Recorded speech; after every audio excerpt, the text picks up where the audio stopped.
Ladies and gentlemen, good day and welcome to the Wipro Limited Q4 FY20 quarterly investor conference call. As a reminder, all participant lines will be in the listen-only mode, and there will be an opportunity for you to ask questions after the presentation concludes.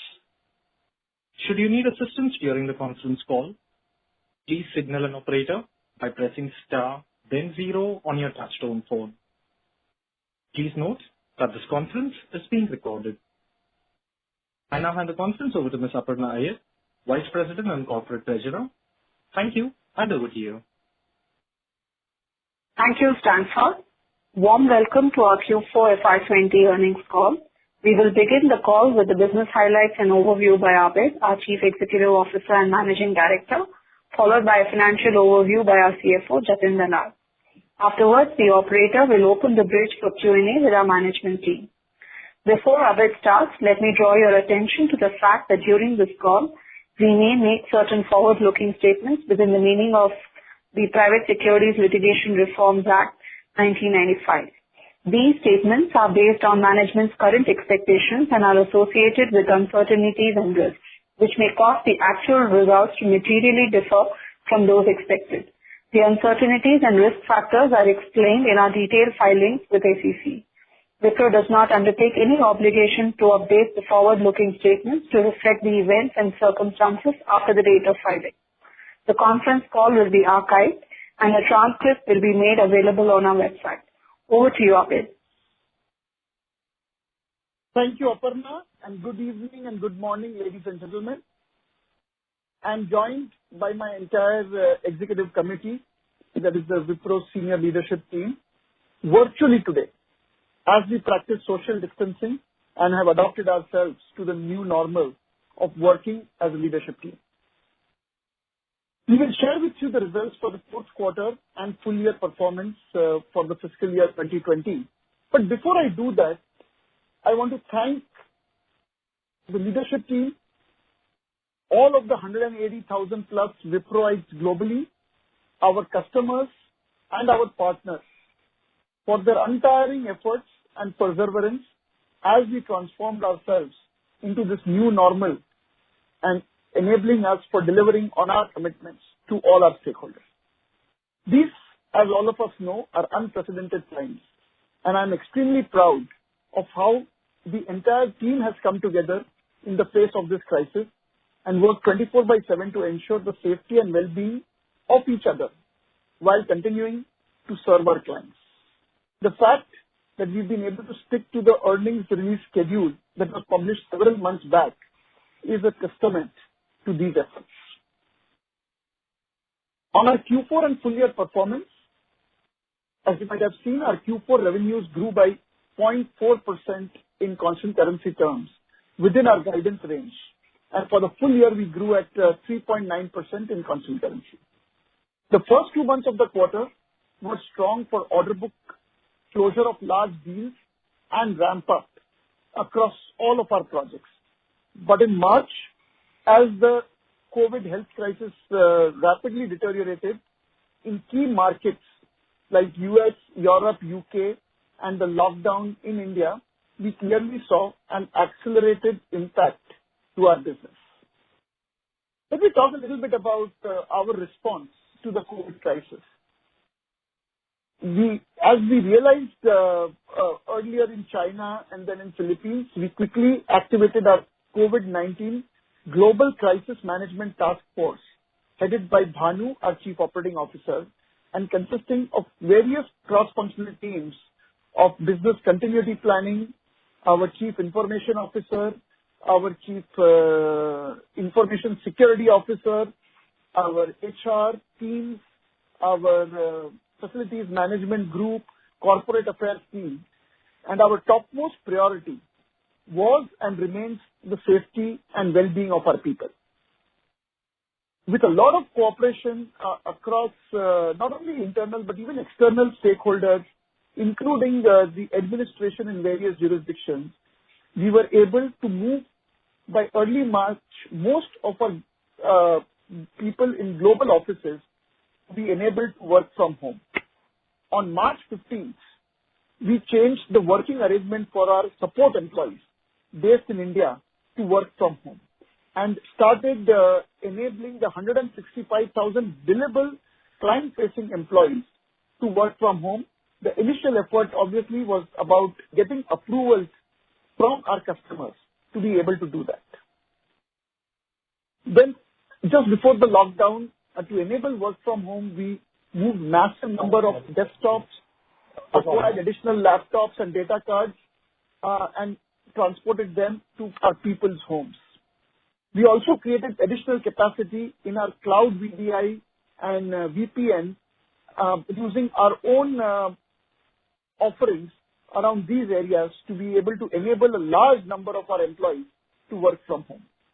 In parallel, we reached out to our customers, briefed them on the measures we were adopting, and sought their approvals. All of these hectic efforts ensured that today, 93% of our employees are approved to work from home by our customers. And 90% of our employees are actually engaged in delivering projects globally and services to our customers in a work from home mode. In the past few days, our teams have settled into the new ways of working. Managers are conducting daily stand-up calls to track people, their welfare, their well-being, and the customer service delivery is being managed through this. I'm pleased to report that our SLA performance has been stable, and we are collaborating well with our customers on delivering our commitments to them. Most of our customers have appreciated our business continuity planning and our ability to help them. While there are many examples, I would like to share a couple of examples with you. The first one is of a large bank in the US, which wanted to launch a full-fledged digital solution to support thousands of small businesses and their employees under the fiscal stimulus program initiated by the US Treasury to get financial relief under the US CARES program, which is popularly known as the PPP. A team of committed employees from Wipro took this up as a challenge, worked closely with our cloud enterprise platform partner, and started working on 3rd April and built a solution in about 72 hours, which happened also to be a weekend. We've ensured that the application went live on 6th of April after incorporating a few regulatory changes by the US government on existing systems and providing a new front end to be able to originate loans. On the first day of going live, 22,000 PPT loan applications were processed, resulting in loan disbursal to the tune of $5.5 billion. This has made a significant positive impact not only to our customers' business, but to the society at large. After that, we've had three similar engagements with different banks in providing similar services. Another example that I want to provide is of one of the largest and busiest airports that we service in North America. We had to manage an orderly shutdown of international traffic besides being prepared to handle cargo planes delivering essential supplies like food and medicine from across the globe. This meant enabling and equipping most of the airport staff to work from home and ensure that they could continue to access all business critical applications without any issues. We happen to provide infrastructure services to this particular airport. And as you know, airport employees are not attuned or accustomed to working from home. And this was a big change for them. We enabled change management across the employee staff, and over 800 people were enabled to work from home in about 48 hours. These are employees of the airport, beyond the Wipro teams which service these employees and the customer. And we guided their employees over phone. We manned walk-in support kiosks in virtual mode, helped them do various monitoring across locations, trained them on MS Teams, which was deployed for collaboration, and enabled the soft phones features, among many other things. Totally, across our customers, we have enabled over 500,000 client employees to be able to work in this new normal. There are many other examples across our various service offerings where we are seeing an opportunity to help our customers tide over this crisis. Talking a little bit about the demand environment, while we are very satisfied with our actions in ensuring safety of our employees and ramping up capability to service our customers from home, we are still very much in the middle of the crisis and the economic turbulence that it has caused. Based on various estimates, the global GDP growth rates are expected to decline by at least 2%. This assumes that the virus peaks in the April, May, June quarter. But if the peak goes into the July, August, September quarter, then the decline could be even more dramatic. This is likely, obviously, to have a significant impact on our customers' business and earnings, and hence a cascading effect on their IT spends. We already see instances of budget reductions, cuts in discretionary spend, requests for temporary discounts and pricing pressure, and restructuring of existing spends. Sectors like retail, hospitality, airlines, energy, especially oil and gas, and auto segment in the manufacturing business are experiencing a more immediate and deeper impact. Given the uncertainty in the environment and the inability to predict the course of the health crisis, we have decided to temporarily suspend our practice of providing quarterly guidance, and we will resume when we have increased the certainty, when we see increased certainty of both the demand and the supply side constraints that this crisis has created. During the crisis, our priority will be to remain a trusted partner of our customers by staying close to them and enabling them in here and now, and focus on proactively positioning our offerings, especially focused on efficiency like modernization, cloud, automation, cybersecurity, analytics, etc., to gain market share in strategic accounts as well as make the most of consolidation opportunities that this could provide. As we expect the revenues to decline during the quarter, it will put a significant pressure on our margins. We will have trade-offs to make on hiring, on salary increases that become due in this quarter in terms of the merits annual salary increase, discretionary spends that we have within Wipro, variable costs such as subcontracting, facilities, etc. And defending revenues and gaining market share will continue to remain a priority as we look at opportunities to get more efficient. We do anticipate that our working capital requirements will increase in the near term, but our gross cash in our balance sheet does provide us the confidence that we will emerge stronger and better. In the end, I would like to reiterate that the environment is tough, and as we all know, when the going gets tough, the tough get going, and we believe that we are coming into this crisis in a position of strength. We will remain steadfast in our goal of employee safety and well-being, business continuity, staying close to the customer, and pivoting ourselves to the new normal. I wish you all the very best. Please stay safe and stay strong, and I will hand over to Jatin to give the highlights of our financial performance. Thank you, Abid. So as you know, we came within the guidance that we had given for quarter four. I will talk most of the numbers relating this being the last quarter of the year to the overall financial performance of the year. Our rupee revenues were 4.2% growth for this fiscal. We expanded our operating margin in IT services segment by about 0.2% to 18.1% for the full year. That helped us grow our operating profit to 5.8%.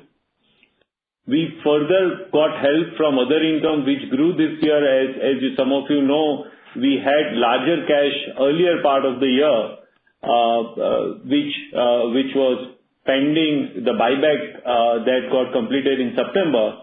Our other income grew 8% year on year. Given some of the tax announcement that we saw during the year, our effective tax rate was lower by about 1.7% during this year, and therefore, overall, we were able to grow our net income to YOY at 8%. Because of the reduction in number of shares, outstanding shares, as a result of buyback, our earning per share growth for FY 19-20 was 11.2%. As at the end of the year, we have about $3.4 billion of net cash and $4.4 billion of gross cash. Overall, we have forex hedges of $2.7 billion in a very narrow range of what we have been maintaining. Our realized rate for this quarter was 73.95 compared to 72.09 of the previous quarter. So we did have benefit coming to the P&L because of better realization. Overall, we feel we have a good cash position, a strong cash position to continue to look at opportunities that such an environment may present in form of consolidation. We also had a good year on operating cash flow and free cash flow. We delivered operating cash flow as a percentage of EBITDA around 81% and free cash flow as percentage of net income on a very similar number, about 80-81%. We had a slightly lower operating cash flow and a free cash flow in quarter 4, as some of you may have noticed, and that was because we had 4 salary payments, which happens once in few years in India, and that impacted both our numbers by approximately 30%. So the numbers that you see as a conversion of operating cash flow to EBITDA or operating cash flow to net income, but the 30% number I am giving is with reference to both operating cash flow as percentage of EBITDA and operating cash and free cash flow as percentage of net income would have increased by about 30% if we were to make adjustment on account of that. We did have a slightly higher DSO in quarter 4 because we did see some disruption on regular payment cycles that some of our customers undertake, as in last 2 weeks a lot of the organization were going through the teething issues on BCP, but we have had a good first 2 weeks of quarter 1, which gives us confidence that we will catch up on some of those inefficiencies of quarter 4. This is all I had. We'll be very happy to take questions from here. Thank you very much, sir. Ladies and gentlemen, we will now begin the question and answer session. Anyone who wishes to ask a question may please press star, then 1 on their touchtone telephone. If you wish to remove yourself from the question queue, you may press star, then 2. Participants are requested to use handsets while asking a question. Anyone who wishes to ask questions, please press star, then 1.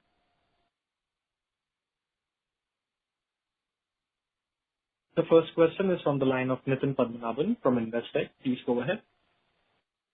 Yeah, hi, good evening, and thanks for taking my question.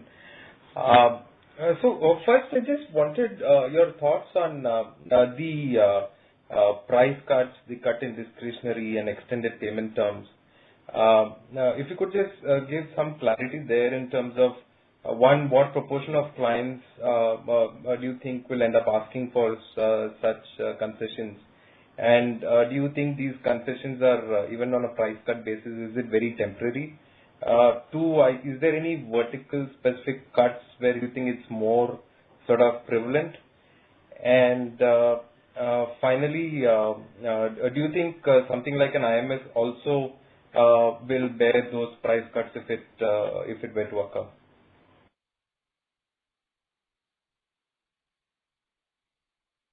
So Nitin, we are seeing both, there are certain verticals and certain organizations in those verticals who have a fundamental question mark on their business model. And there we are seeing a relatively more permanent impact, I believe. But a lot of requests we are getting is near-term postponement or deferment of discretionary spend. And on the run side of the business, obviously we see both requests coming in for higher efficiency, which does result into a lower revenue, but also there are opportunities that we see along with that of certain level of consolidation that we would look forward to. Infrastructure business or IMS that you referred to is a large amount of it is cloud work that we do, and we are seeing an accelerated movement to the cloud because it enables not only efficiency, but it also enables better working from home and virtual working in this new normal. And that is why while we will see some pressure on the run side of the infrastructure business, we see equal amount of opportunity, both on the back-end modernization, automation, cloud, etc., as well as on the front end of enabling. We have our own IP called Virtual Desk and a very strong offering around VDI and enabling virtual desktops. And we are already seeing good traction as customers adjust to this new normal by investing in collaborative tools and collaborative working across that, from which IMS will benefit. Sure. But would you be able to characterize what proportion of the clients are actually asking for steep cuts? Is it a large proportion of clients at this point in time, more than half or something, or how should we think about it?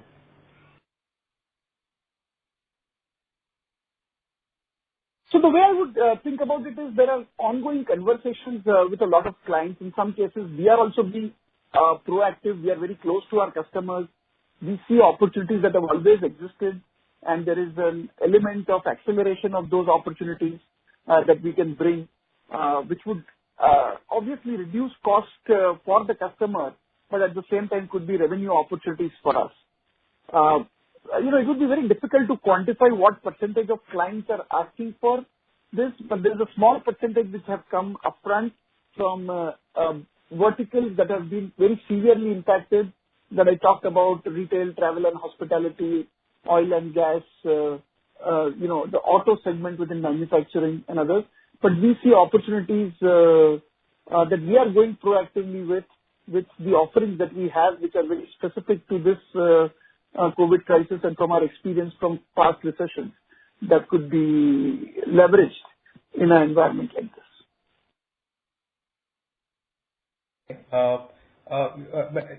So if you look at GFC and look at things now, how would you characterize the difference in terms of what clients are seeing in terms of impact? Do you think that it is what you're seeing now is a little worse than GFC because everyone is impacted versus just specific sectors? Then how would you characterize it? So, it is as bad, if not worse, than GFC, but we are still very early.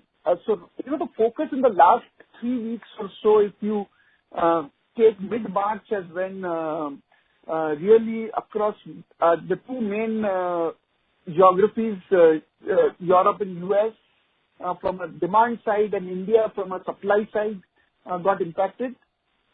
Right now, the focus of our customers and our own focus has been primarily to get up and running and business continuity. Some of these conversations are just getting started as the second phase of managing the crisis. So I would say it's a little early on that to say whether it is going to be how worse it is going to be compared to the global financial crisis. Great. Thank you so much, and all the very best. Thanks. Thank you. Ladies and gentlemen, in order to ensure that the management is able to address questions from all participants in this conference call, please limit your questions to one per participant. For any further questions, you may come back for a follow-up. The next question is from the line of Mukul Garg from Haitong Securities. Please go ahead. Thanks for taking my question. Abid, just wanted to follow up, from this previous question on discounts. We have heard from, from industry participants that, clients in specific cases, are asking for discounts up to 50% of, existing rate card. Can you give us a sense of, what type of discounts are you seeing, from a monetary point of view? And are they, at least as of now, primarily focused on Q1, or is there something which will spill over to Q2 or Q3 as well?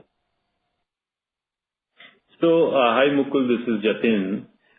Yes, there is certainly significant pressure on price. I think what has changed from GFC times is that a large portion of our business has now become fixed price. So while immediately we will certainly have to take certain reduction in terms of both top line as well as profitability. But when you are able to lock in a business on a fixed price basis for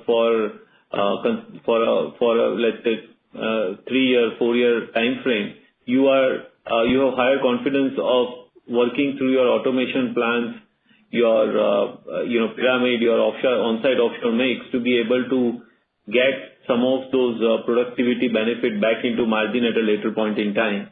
I won't comment specifically on the quantum of margins. I think there is also one big realization, if I may put it, in the market about the quality players for which customer would be willing to sort of stay with and not just go on price. And I think Wipro has done well vis-a-vis responding very swiftly to our client requirements.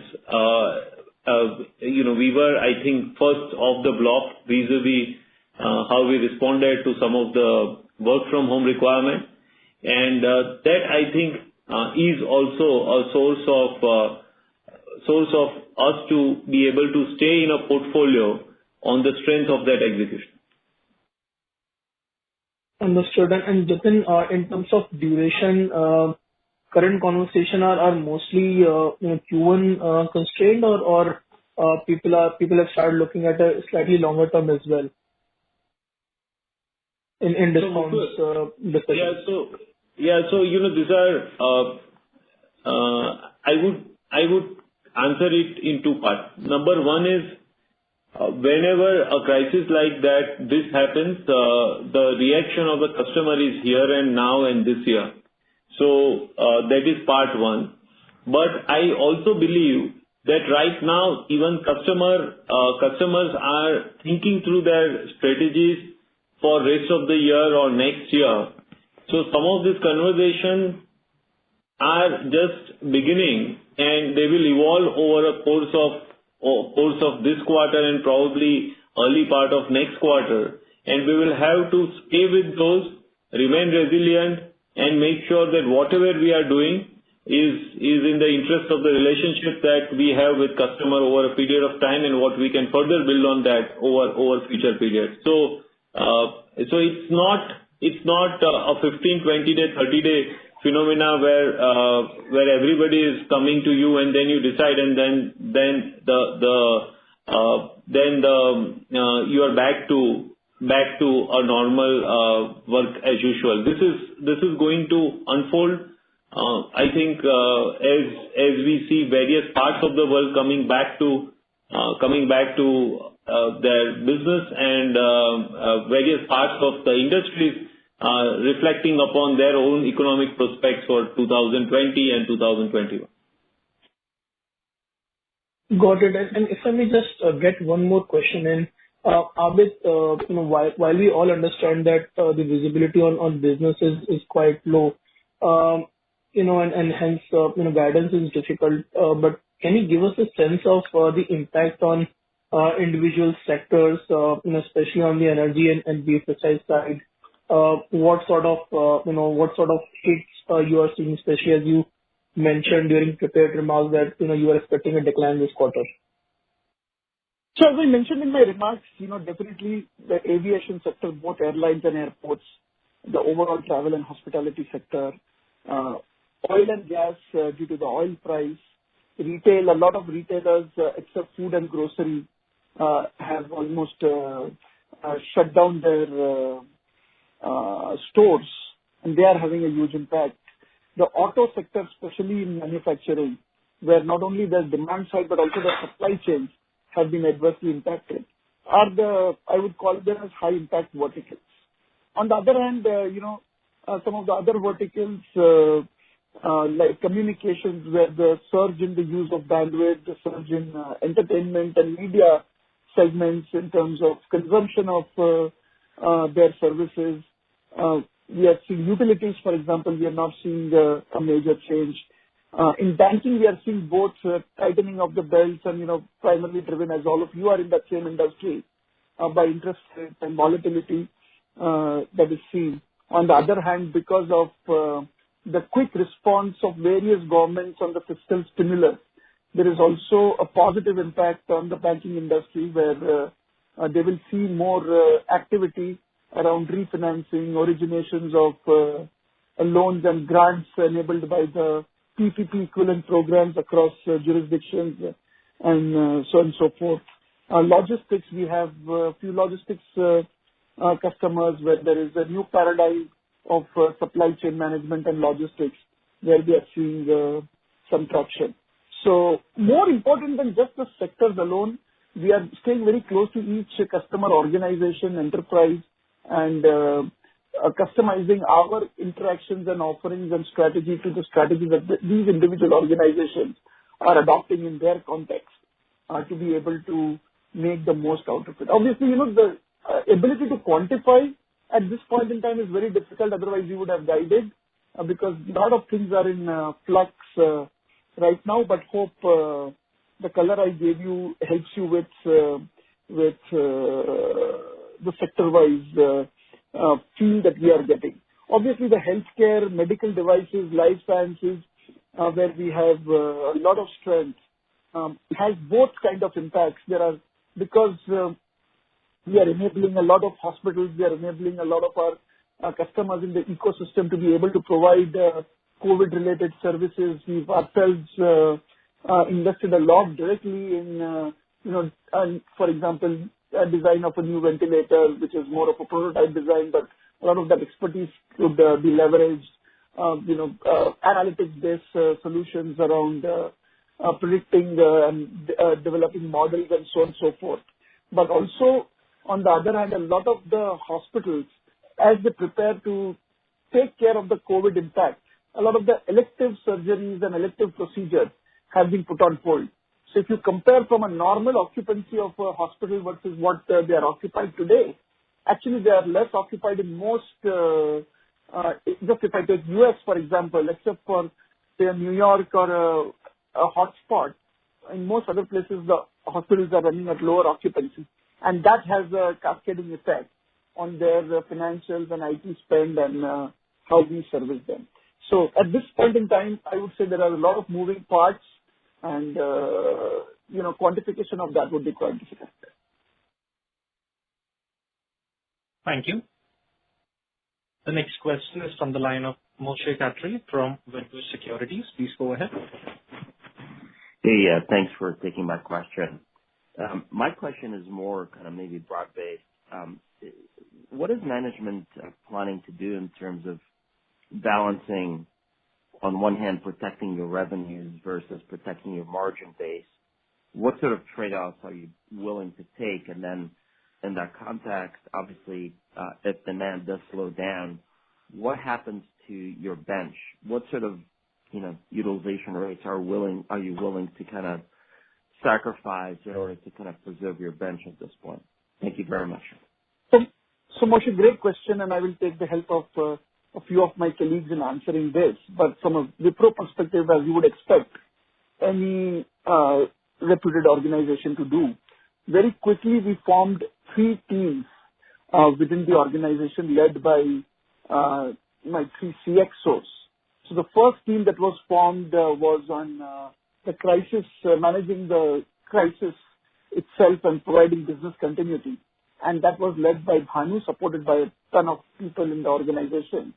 The second team we formed under Jatin, which has all of our presidents of our business units, which is looking at the opportunities that come out both here and now, as well as in the future, and how do we, from a customer perspective, address those opportunities. And I'll ask Jatin to give a little more color to the activities that team has been undergoing. And the third team has been formed under Saurabh, which looks at cost overall, but also employee policies that are more empathetic in this crisis for our employees globally, as well as opportunities that we need to look at for driving efficiency and the entire talent engineering areas, as well as the corporate social responsibility as a responsible corporate citizen that we would do in times like these, are all headed by Saurabh. So I will ask both Jatin and Saurabh to give a little more color to you on a little more specifics of what we are trying to do to answer your question, Moshe. So Moshe, I think one of the positive aspects about a crisis like this is that it resets the table in terms of what you can do for your customer. And one of the key focus areas for Wipro through this is really, how do we emerge out stronger? And I'll tell you some of the fulcrums on which these changes are taking place. Number one is, for example, some of the constraints in our business, which meant that you must have, in most places, you must get a person to a work or get work to a person, and this were fixed places either in your ODCs in India or work locations of customers overseas. That paradigm has completely shifted. So assuming you have 100% agility, you should be able to theoretically capture every possible demand that is out there to be captured. Number two is that the models of engagement from customer is changing, and in a distributed environment like this, where customer wants an optimal outcome, your ability to provide reliable, robust response and reliable, robust outcomes to the customer matter a lot more than working in a silo within an organization of our customer for some specific skill that we could provide. So the character of an organization comes in as a big differentiation in this case.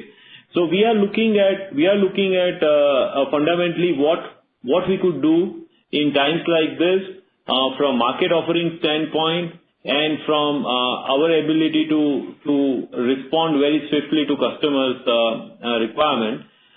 For example, we have spoken for some time about our additional investments and emphasis on what we call as big bets, and two of those big bets were really cloud and cybersecurity, and I don't think there has ever been a better time to be a market leader in these two areas than today.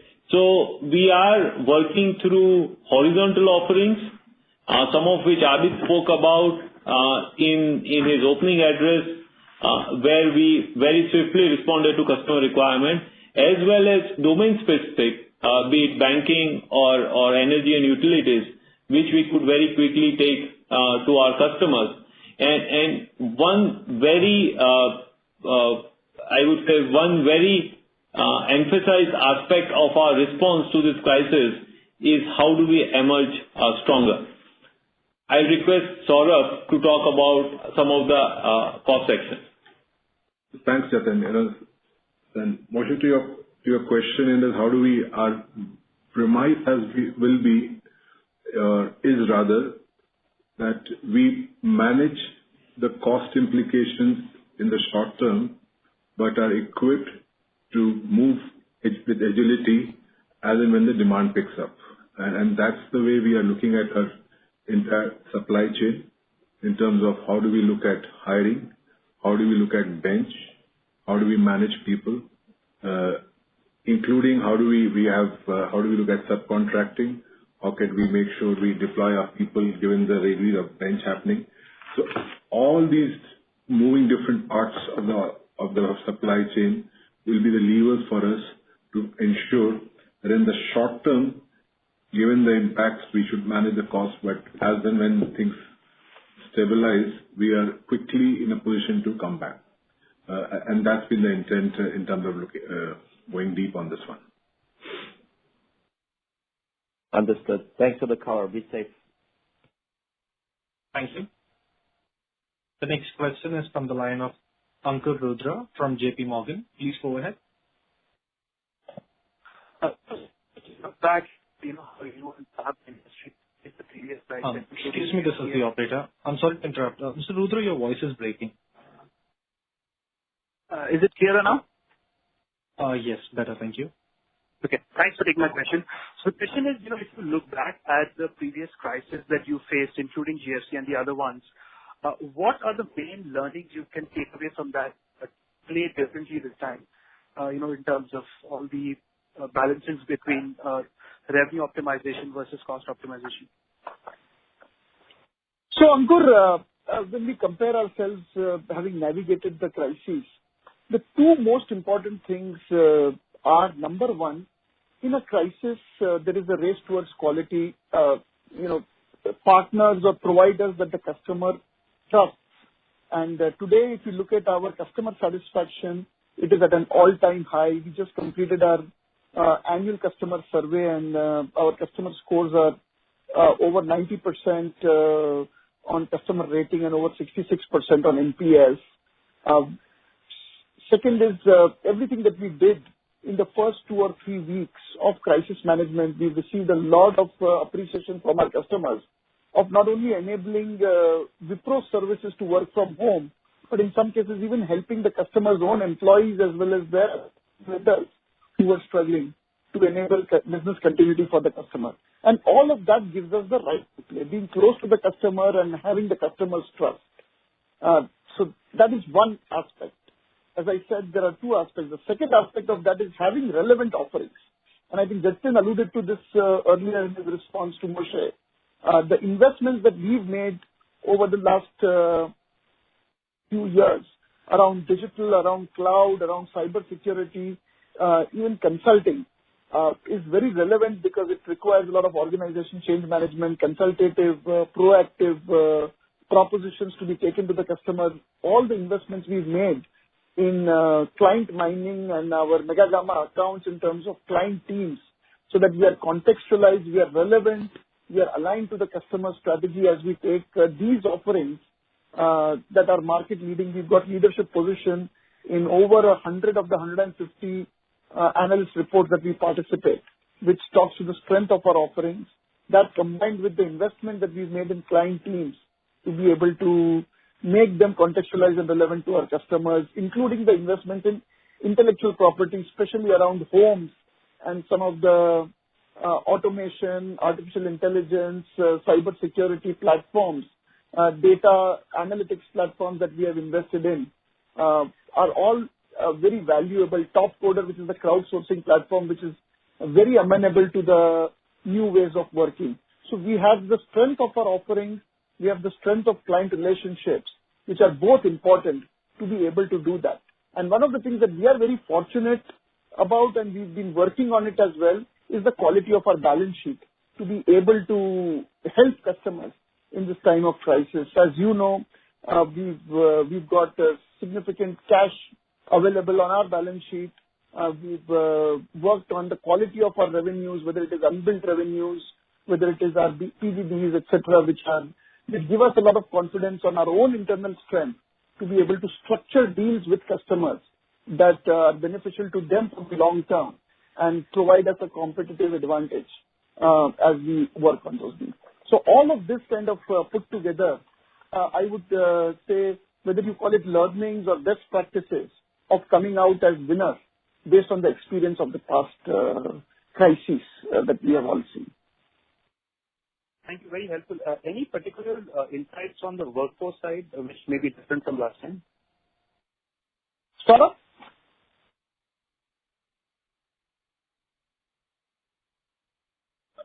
Workforce management insights, basically the levers that I called out in terms of, on-state.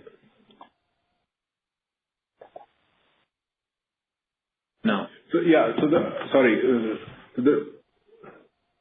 impact from a workforce insight which we have on GFC is that I think the only point that I called out earlier is that how we are in a position to take actions which are fast and required here and now, however, enables us to be agile to come back quickly. I think that's the biggest learning from a workforce management. That's what we have seen. And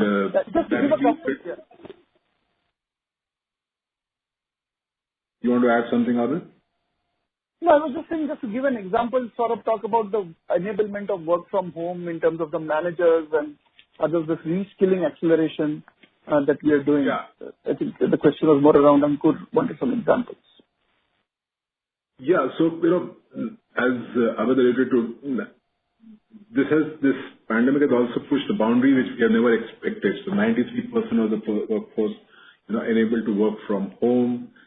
All managers are able to do, daily calls, connected, stay connected, things which we had not done. Example very clearly is, doing a book closing or carrying results which were, planned and going out with them. All these, very clearly are pushing the boundaries for us which have not happened. So that is one. Second is, I think, reskilling. So that will be another part of terms of how people were coming off to the bench as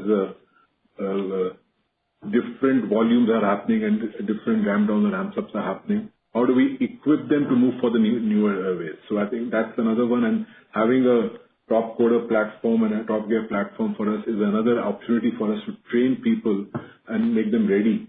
So the nimbleness for us to make our workforce ready as and when the demand comes will become the key. And all our actions and activities will be focused towards that during this period. I think that's the focus as we move forward.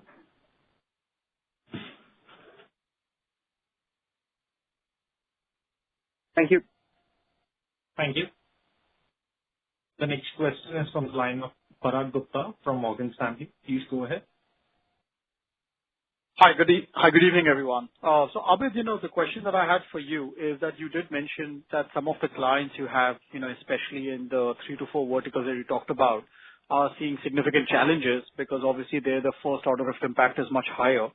Now, I just wanted to understand how much of the impact on these customers in your view is temporary and how much of it could be permanent. So I'm just basically thinking of, are you seeing any of your customers, who are running the risk of potential bankruptcies, which in this case may not be just a temporary impact on your business, but actually could be permanent loss of revenues.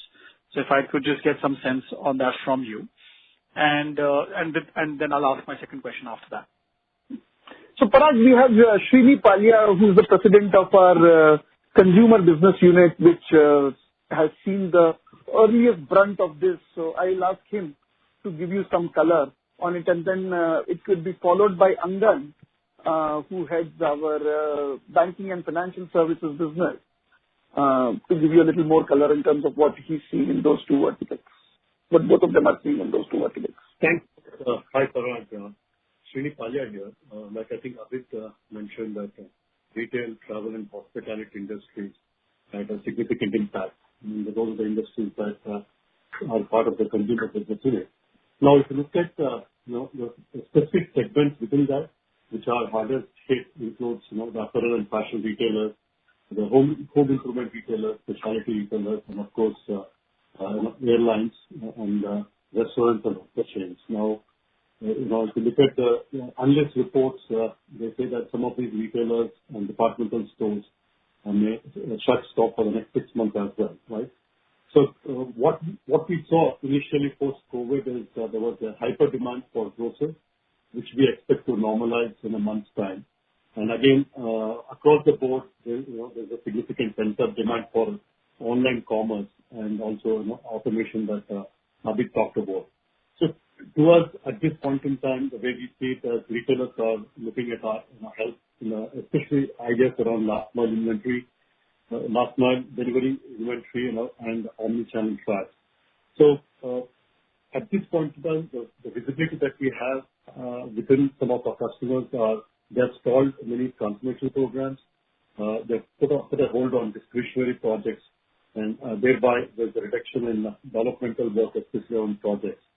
If you have to look at a crystal ball and look at what's going to happen with IT.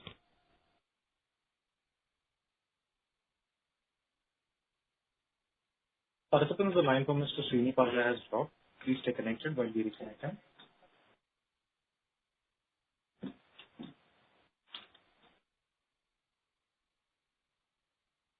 And then you want to go in the meantime? Yes, Abid, thank you. So Parag, from a financial services standpoint, and I think Abid as well as Jatin mentioned this earlier. See, the interest rates are currently almost getting to zero and also could be a negative. So that obviously has an impact apart from the COVID situation. So in the medium term, I'm seeing a lot of discretionary spend getting stalled at this point in time. So there is obviously an impact in the medium term. But equally, just like Abid said, I think there is a big opportunity in terms of vendor consolidation, in terms of working on the run side. There can be enormous opportunities. So from our perspective, while the future is very uncertain and it's difficult to predict, we are staying close to our clients. We're working with our clients very, very closely. We are making sure that, we deliver to all the SLAs that we have signed up for. We've been fairly successful, and we will continue to do that. So we will keep the long-term client and our employee interests in mind in whatever we do. Parag. Great. Thank you. I'm just assuming that Srini is not back on. So I'll just go ahead with my... Sorry, I'm back. I don't know, for some reason. I don't know where you last heard me. So you basically talked about omni-channel and last mile is where retailers are asking for help and they are holding discretionary spend. So that's where we lost you after that. Okay. So, Parag, at this point in time, we are still working with our customers in some of the new ways of, which are typically driven by COVID-19, essentially around curbside pickup that I was talking about, which helps shoppers to collect the merchandise from store associates.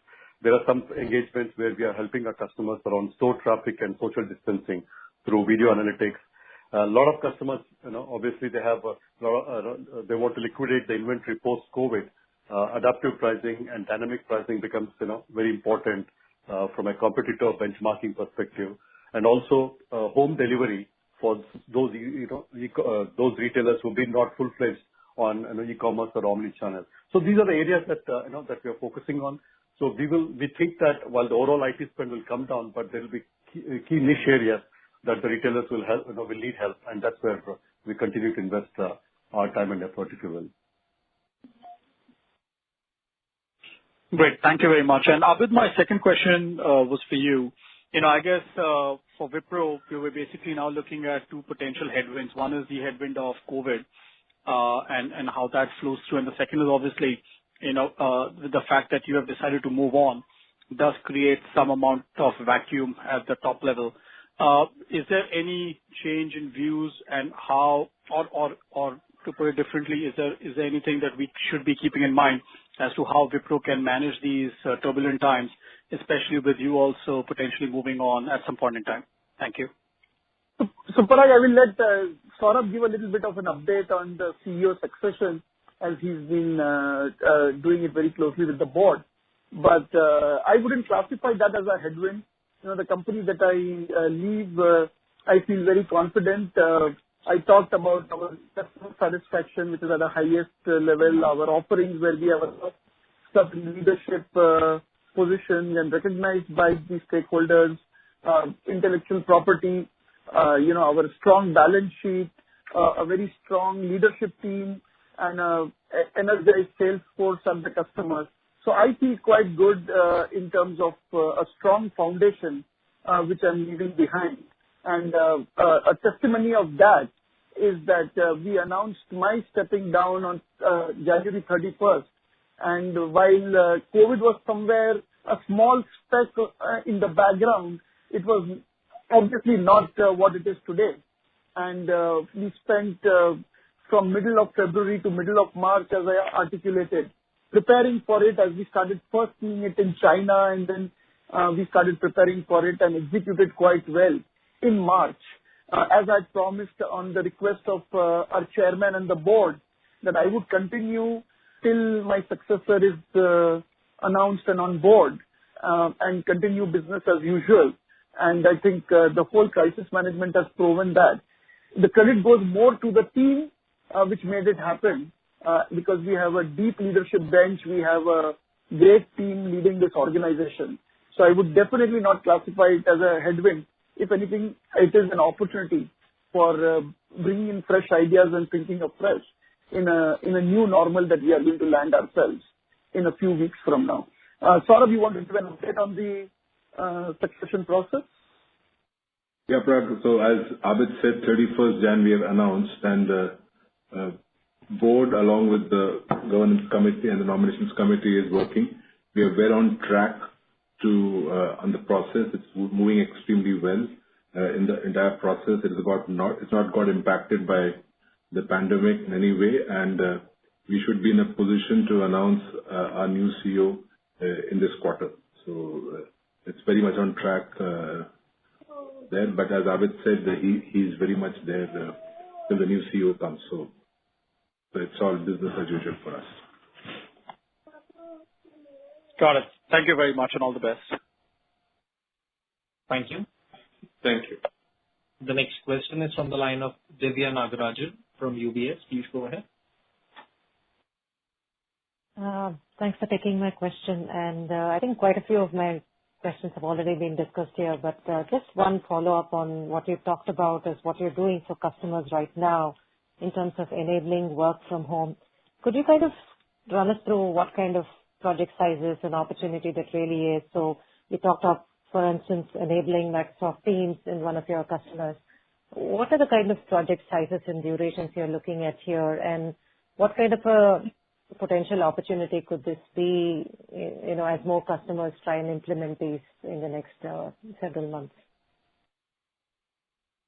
So, Divya, this is Bhanu here. I will try to take this question. So, we are looking at 2-3 different kinds of opportunities as we enable our customers through this process right now. The first, like you mentioned, is to get the customers enabled for their organization to work from home and operate in the new methods.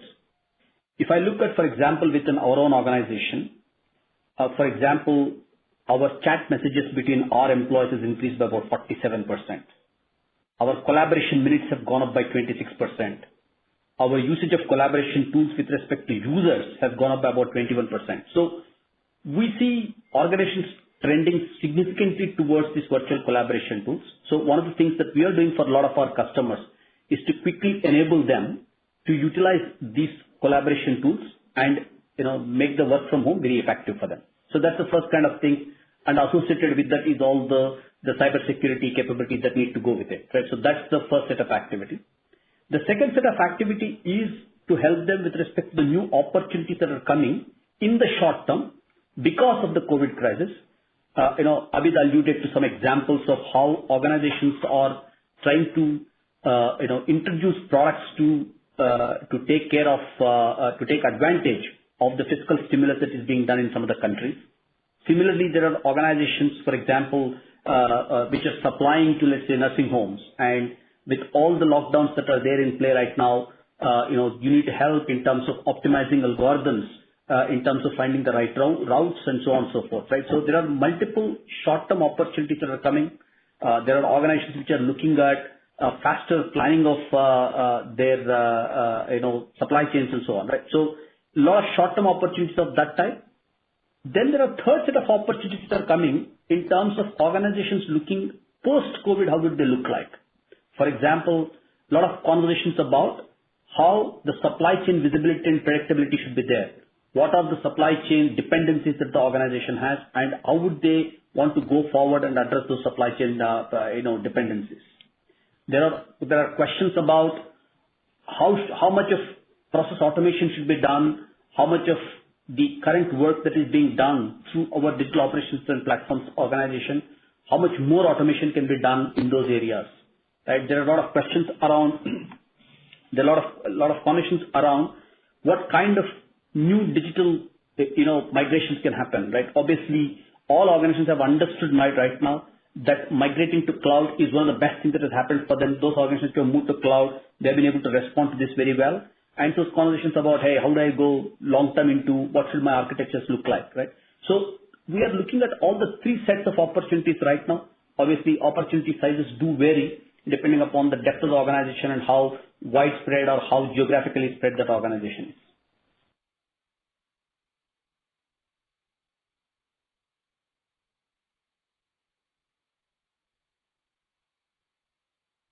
Mr. Nagarajan, do you have any further questions? Yeah, just a follow-up on that. Would it be fair to characterize the first two opportunity sets as being typically smaller size projects, because you did talk about them being more short term, and the third set of projects being much more longer term? Yeah. So the timeline-wise, that's correct. But the first opportunity itself, for example, making organizations to enable to go them work from home, there could be some of the larger opportunities as well in that, depending upon the size of the organization and how ready they are right now. Fair enough. And I think one follow-up, if I may, that NASSCOM seems to have started lobbying for the government to allow furloughs in the IT services industry. Is that something that you would consider, if it comes to, I think you talked about tremendous need to control costs, but would that be on the cards as one of the cost control opportunities?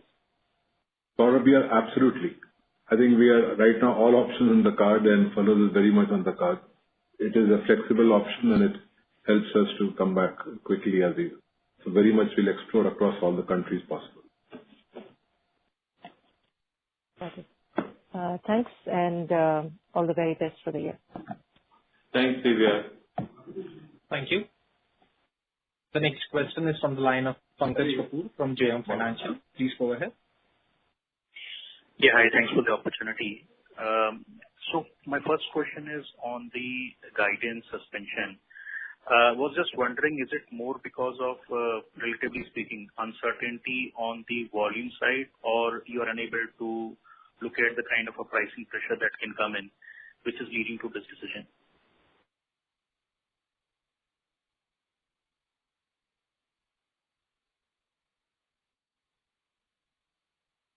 Jatin? Yeah. No, I think we articulated the key reason behind guidance is the fluidity of the situation. I wouldn't characterize it any other way. If we could size any angle of it and we would be able to provide, then we would have provided the guidance. I understand, Jatin. I'm just trying to figure out whether there is lack of visibility in terms of customer demand for pricing only. So I'm just trying to understand that whether the volume can continue. It is just that the clients are coming to ask for pricing cuts, and which we are unable to predict. Or is it that people are more uncertain about the work itself, so that there is a possibility of volume also contracting? Yeah, it is both, factually, where people are reprioritizing where they want to spend, whether they want to spend, and when they want to spend. And then, of course, the pricing also comes into the play. So uncertainty is on both the axes. And there is one more axis right now, which we think is temporary, but that temporary could extend till the lockdowns and shelter at home extent, is the ability to do certain type of work from home. Which is about, right now in our case, about 7% of the work. Got it. And Jatin, the second question is on your ability to manage the cost in this time. So you highlighted some of the pressures that you are facing, and you also highlighted some of the levers that you may want to use.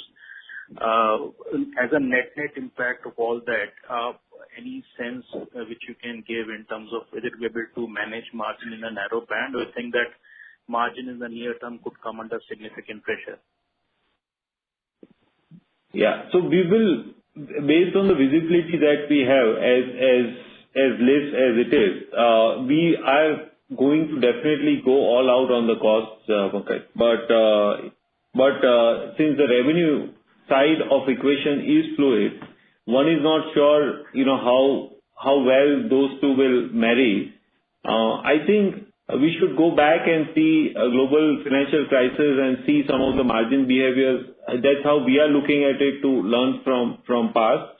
But our endeavor, of course, is to drop as less as possible. But these are uncertain times, Pankaj, so this is not normal where I can feel comfortable about a range or narrowness of that range kind of position.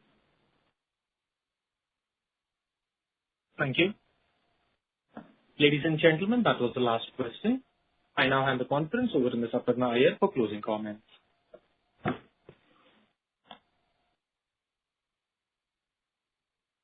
Thank you all for joining the call. In case we could not take questions due to time constraints, please feel free to reach out to the investor relations team. Have a nice day. All of you stay safe and stay strong. Thank you. Thank you very much. Ladies and gentlemen, on behalf of Wipro Limited, that concludes this conference. Thank you for joining us, and you may now disconnect your lines.